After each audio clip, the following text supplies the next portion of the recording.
सातारा जिल्ह्यातील आजच्या top 10 news दिनांक 31 डिसेंबर 2025.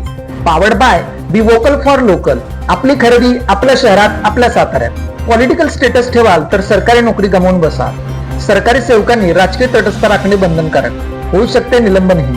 हा नियम निम सरकारी व कंत्राटी कर्मचाऱ्यांनाही लागू. निवडणुकीच्या काळात सोशल मीडियावर राजकीय स्टेटस, पोस्ट, रील शेअर करणे शासकीय कर्मचाऱ्यांना महागात पडू शकते. आचारसंहिता लागू असताना सरकारी सेवकांनी राजकीय तटस्थ राखणे बंधनकारक आहे. थेट किंवा अप्रत्यक्ष प्रचार केल्यास कठोर कारवाई होते. यामध्ये निलंबन, नोकरी जाण्यापर्यंतची शिक्षा होऊ शकते. प्रत्यक्ष अप्रत्यक्ष प्रचाराला बंदी. तसेच फक्त व्यासपीठावर उभं राहणंच नाही तर like, share, comment, status, DP बदलणे हे सुद्धा अप्रत्यक्ष प्रचार मानले जाते. पालकमंत्र्यांच्या पाटण तालुक्यातील ग्रामीण रुग्णालयांसह प्राथमिक आरोग्य केंद्रातील आरोग्य यंत्रणा तोकडी. पाटण तालुक्यात मागील काही वर्षात स्थानिक आरोग्य सेवेचे पुरते वाटोळे झाले आहे. जिल्हा परिषद आरोग्यविभागाची अनास्था आणि कंत्राटी डॉक्टरांवर रुग्णसेवा अवलंबून असल्याचे धक्कादायक वास्तव आहे. रुग्णसेवांसाठी कागदोपत्री आकडेवारी दाखवली असली तरी अनेक पदे रिक्त आहेत. ग्रामीण रुग्णालय व प्राथमिक आरोग्य केंद्रात आरोग्य सेवा सलाईनवर आहे.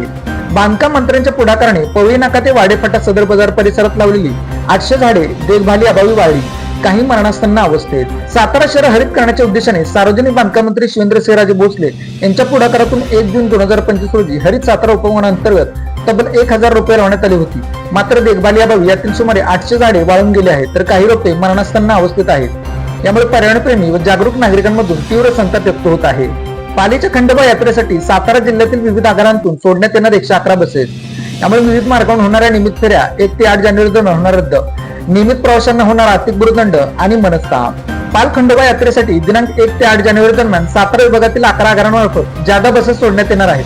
सातारा 20, कराड 25, कोरेगाव 7, फलटण 4, वाई 7, पाटण 10, दहिवडी 5, महाबळेश्वर 7, मेढा 10, पारगाव खंडाळा 4, वडूज 8 अशा मिळून 111 जादा बसेस सोडण्यात येणार आहेत. त्यामुळे विविध मार्गावर होणाऱ्या नियमित फेऱ्या रद्द होणार असून नियमित प्रवाशांना आर्थिक भूर्दंड आणि मनस्ताप सहन करावा लागणार आहे. सातारा एसटी विभागाकडे अतिरिक्त बसेस नसताना नियमित होणाऱ्या बस फेऱ्या रद्द करून प्रत्येक वेळी नियमित प्रवाशांना त्रास का दिला जातो असा प्रश्न प्रवाशांमधून विचारला जाऊ लागला आहे. पुणे बंगळूर महामार्गावर भुयारी पूल बनले, मृत्यूचे सापळे. अरुंद भुयारी पुलांमुळे अपघातांचा धोका, प्राधिकरणाच्या दुर्लक्षावर सवाल. पुणे बंगळूर महामार्गाच्या 6 पदरी रुंदीकरणाचे काम सुरू असताना गावात जाणाऱ्या भुयारी पुलांकडे महामार्ग प्राधिकरणाने गंभीर दुर्लक्ष केल्याचे चित्र समोर येत आहे. महामार्ग रुंदीकरण झाले असले तरी अनेक ठिकाणचे भुयारी पूल अजूनही जुन्याच चौपदरी मापाचे असल्याने हे पूल आता थेट मृत्यूचे सापळे ठरत आहे. अंदाज न आल्याने वाहने थेट भुयारी पुलांच्या कठड्यांवर आदळत असून आर्थिक नुकसानीबरोबरच जीवितहानीचीही भीती वाढली आहे. साताऱ्यात रेल्वे प्रशासनाकडून प्रवासी वेटीस, लोखंडी बारमुळे अनेक जण जखमी. महिलांच्या स्वच्छतागृहाचा प्रश्न ऐरणीवर. सातारा रेल्वे स्थानकात प्रवासी सोयी सुविधांचा पुरता बोजवारा उडाला आहे. प्लॅटफॉर्म नंबर 1 वर लोखंडी बार आल्यामुळे अनेक प्रवासी जखमी झाले आहेत. याकडे प्रशासनाचे दुर्लक्ष होत आहे. महिलांच्या स्वच्छतागृहाचा प्रश्नही ऐरणीवर आला आहे. त्यामुळे सातारा रेल्वे स्थानकाची असून अडचण नसून खोळंबा अशी अवस्था निर्माण झाली आहे. यावर लवकरात लवकर उपाययोजना कराव्यात अशी मागणी प्रवाशांकडून होत आहे. कराड शहरात मित्राच्या मृत्यूचा बदला घेण्याच्या उद्देशाने पिस्तुलासह जिवंत काडतुसे बाळगणाऱ्याला अटक. मित्राच्या मृत्यूचा बदला घेण्यासाठी देशी पिस्तुलासह शहरात फिरत असलेल्या तरुणाच्या कराड शहर गुन्हे प्रकरण शाखेने मुसका आवळल्या. त्यामुळे मोठा अनर्थ टाळला असून सोमवार रात्री ही कारवाई करण्यात आली. पेला उर्फ श्रेयस श्रीरंग पवार राहणार लिगाडे पाटील कॉलेज समोर सैदापूर तालुका कराड असे अटक केलेल्या तरुणाचे नाव आहे. कोरेगाव तालुक्यातील बोबडेवाडीत माजी सैनिकाला मारहाण, 2 जणांविरुद्ध गुन्हा. कोरेगाव तालुक्यातील बोबडेवाडी येथे माजी सैनिकाला मारहाण करून सोन्याची चेन व रोकड लंपास केल्याप्रकरणी 2 जणांविरोधात कोरेगाव पोलीस ठाण्यात गुन्हा दाखल करण्यात आला आहे. माजी सैनिक नवनाथ विष्णू पवार वय 42 राहणार विकासनगर सातारा, मूळ राहणार बोबडेवाडी यांनी शिवाजी घोरपडे व दीपक बोबडे दोघे राहणार बोबडेवाडी यांच्या विरोधात कोरेगाव पोलीस ठाण्यात फिर्याद दिली आहे. आहेर मोडा तालुका महाबळेश्वर येथे 2 मजुरांचा गुदमरून मृत्यू, कोळशाची शेकोटी उठली जीवावर. महाबळेश्वर तालुक्यातील आहेरीमुरा गावाने कोळशाच्या शेकोटीचा धूर कंटेनरमध्ये साठल्याने 2 मजुरांचा गुदमरून मृत्यू झाल्याची भीषण घटना घडली आहे.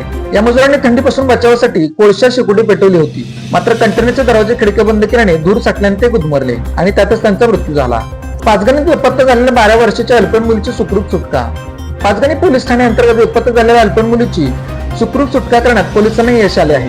पाचगणी पोलिसांनी अंबरनाथ जिल्हा ठाणे येथून मुलीची सुटका केली. या गुन्ह्यातील आरोपी सनी गौतम कुचेकर वय 26 पोलिसांनी अटक केली आहे.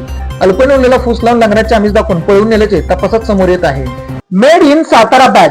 सातारा शहरातील महिलांनी बनवलेल्या उत्तम प्रकारच्या बॅग.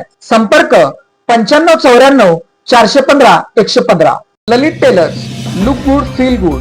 शाळा, कॉलेज, विविध व्यवसाय या ठिकाणी लागणारे जॅकेट बनवून मिळवण्याचे योग्य ठिकाण पवई नाका सातारा. अशाच बातम्यांसाठी जिल्हा सातारा या यूट्यूब चॅनेलला सबस्क्राईब करा. व्हिडिओ आवडल्यास व्हिडिओ लाईक करा, व्हिडिओवर कमेंट करा आणि व्हिडिओ जास्तीत जास्त लोकांपर्यंत शेअर करा.